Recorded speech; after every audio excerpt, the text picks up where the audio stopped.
Hi guys, শিকা ব্লকে প্রতিদিনের মতো চলে আসলাম বন্ধুরা রান্না করতে। আজকে তো সানডে, সবাইকে হ্যাপি সানডে। বন্ধুরা আজকে কি রান্না করব সবাই দেখো। আজকে রান্না করব পনির পুস্ত করব। সেই জন্য পনির পুস্তটা একটু আলাদা করে বানানো বন্ধুরা, তোমরা সবাই দেখো। প্রথমে একটু ভেজে রাখবো, তাই জন্য বাচ্চি বন্ধুরা কে কি রান্না করছে। সবাই ভিডিওগুলোতে সানডেতে সবাই খুব ভালো ভালো রান্না করবে, তাই বন্ধুরা এটা রান্না করার জন্য দেখো এখানে আমি সব কিছু রেডি করে রেখে দিয়েছি। পেঁয়াজ কুচি, টমেটো, আর এদিকে গ্রাইন্ডার করে সব মশলাগুলো রেখে দিয়েছি, আর এখানে নারিকেল বাটাও রেখে দিয়েছি।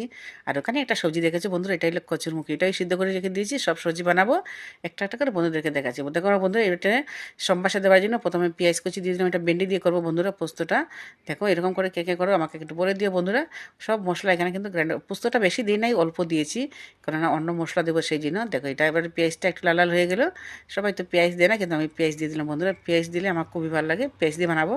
যে যেমন করে নিজের স্বাদ অনুযায়ী বানায়, তাই না বন্ধুরা? আমি আমার নিজের মতো করে বানাচ্ছি। দেখো এখানে নারিকেল বাটাও রেখে দিয়েছি, আর ভেন্ডিটা একটু ভেজে তারপরে রেখে দিলাম, আর মশলাটা কেনা রাখছি, সব ধরনের মশলা এখানে রেখেছি। দেখো এখানের মধ্যে সব কিছু দিয়ে এবারে সম্বাসে দিয়ে দিব, টমেটো দিয়ে একটু লাল লাল হবে, আর সব মশলাগুলো রেখে দিয়েছি। মশলা এখানে জিরার গুঁড়া, ধনিয়া গুঁড়া সব কিছু দিয়ে এখানে রেখে রেডি করে রেখেছি এই মশলাগুলো। আর গ্রাইন্ডার করে তো রাখলাম পোস্তগুলো। পোস্ত তো অল্প দিয়েছি, যা বেশি দিই নাই। দেখো এবারে পেঁয়াজটা একটু লাল লাল করে ভেজে তারপরে মশলাগুলো দিয়ে দেবো। দিয়ে একটু সময় রাখবো, আর টমেটোটা প্রথমে ভেজে রেখে দিয়েছি। এরপর পনিরটা এরকম খুব টেস্টে বন্ধুরা সবাই বানিয়ে দেখো তো। এবারে সব মশলাগুলো দিয়ে দিলাম, দিয়ে একটু সময় নাড়াচাড়া করবো। আর ওটার মধ্যে সাদা তেল দিবেন, নারিকেল বাটারও দিয়ে দিলাম সঙ্গে। দিয়ে অল্প সময় রাখবে বন্ধুরা। তারপরে একটু সময় পরে একটু জল দিবে, বেশি দিতে লাগবে না এটাতে মধ্যে জল। তাই ভাজিটা আমার হয়ে গেছে, সব মশলা দিয়ে অল্প সময় নাড়বো। তারপরে ভেন্ডিগুলো যেগুলো আমি ভেজে রেখে দিয়েছিলাম, ভেন্ডিগুলো দিয়ে বেশি সময় রাখবো না, কেননা ভেন্ডিটা তো প্রথমে তেলে ভাজি করে রেখে দিয়েছিলাম। এবারে একটু জল দিয়ে মশলাটা ভালো করে নাড়াচাড়া করে নেব, তারপরে ভেন্ডিটা দিব। আর পনিরটা ঢেলে দিয়ে আমার সবজি, এরকম সবজি খুব টেস্ট বন্ধুরা সবাই বানিয়ে দেখো। আমি প্রথমে বানিয়েছিলাম এরকমের, আর আজকে তোমাদেরকে দেখাচ্ছি। দেখো মশলাটা একদম হয়ে গেছে। এরকম মশলাটা না প্রথমে করে নেবে ভালো করে, যাতে মশলাটা তেলের মধ্যে একদম ভালো করে হয়ে যায়। তারপরে জাস্ট ভেন্ডিটা দিয়ে বেশিক্ষণ রাখবে না কিন্তু, কেননা ভেন্ডিতে তো প্রথমে ভাজি করে রেখে দিয়েছি। এবারে ঢেলে দিলাম ভেন্ডিটা, দিয়ে অল্প সময় নাড়াচাড়া করবো। তারপরে জলটা শুকিয়ে গেলে তারপর দিয়ে দিব পনিরটা। দিয়ে এরকম তরকারি বন্ধুরা কে কী রান্না করছে সবার ভিডিওগুলো দেখবো। সবাইকে মন থেকে ভালোবাসা রইলো।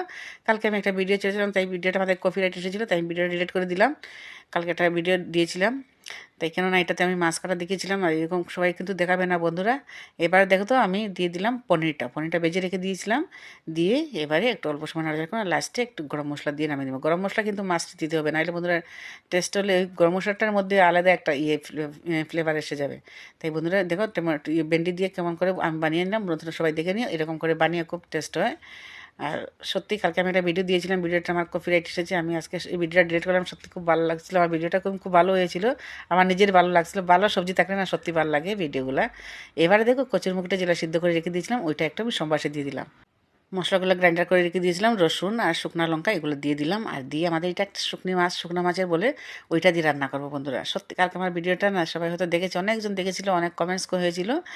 অনেক কী করবো, এটা তো এখন ডিলিট করতে হবে বলেছে ওরা, ডিলিট করতে হবে।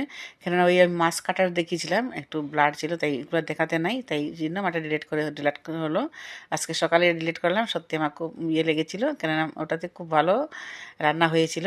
জানি না আজকে রান্নাটা কেমন হলো বন্ধুরা, সবাই দেখো। এদের কচুরমুখিটা হয়ে গেছে বন্ধুরা। এবারে একটা ফ্রাই করব বাঁধাকপি শাকটা বন্ধুরা, সবাই দেখো। এটা সম্বাসে দিয়ে দিলাম, এটা শুধু বাটার দিয়ে করব, তাই এটা একটু সম্বাসে দিলাম পেঁয়াজটা দিয়ে। পেঁয়াজটা লাল করে নিই, একটু কাঁচা কাঁচা পেঁয়াজ ছিল। এবারে সম্বাসে দিয়ে দিলাম। বাঁধাকপির শাকটা ভাজি করব, বাটার দিয়ে করব, তাই জন্য না ওটা সিদ্ধ করে প্রথমে রেখে দিয়েছিলাম। অল্প সময় করব, তেলের মধ্যে একটু রাখবো। তেল তো বেশি দিয়ে নেই, অল্প দিয়েছিলাম, শুধু পেঁয়াজটা ভাজার জন্য অল্প তেল দিয়েছিলাম। আর লাস্টে দিয়েছিলাম ওটাতে বাটার দিয়ে ভাজি করি, সেই জন্য এটাতে হলদি দেবে না বন্ধুরা। তাই এটা খুব টেস্ট হয় এরকম বাঁধাকপির শাকটা দেখো ভাজি করলে। দেখো এখানে পনির করেছি, আর যেটা কচুমুখি করলাম এবার রেডি করে তোমাদেরকে পাঠিয়ে দিলাম। তো বন্ধুরা তোমরা সবাই দেখে নিও, লাঞ্চ করে নিও। ডালও করেছি, আর এই যে বাঁধাকপি শাকটা করেছিলাম না, ওটা বাটার দিয়ে লাস্টে একটু বেশি করে বাটার দিবে, আর একটু সময় রাখবে, আর একটু কাঁচা লঙ্কা দেবে কেটে।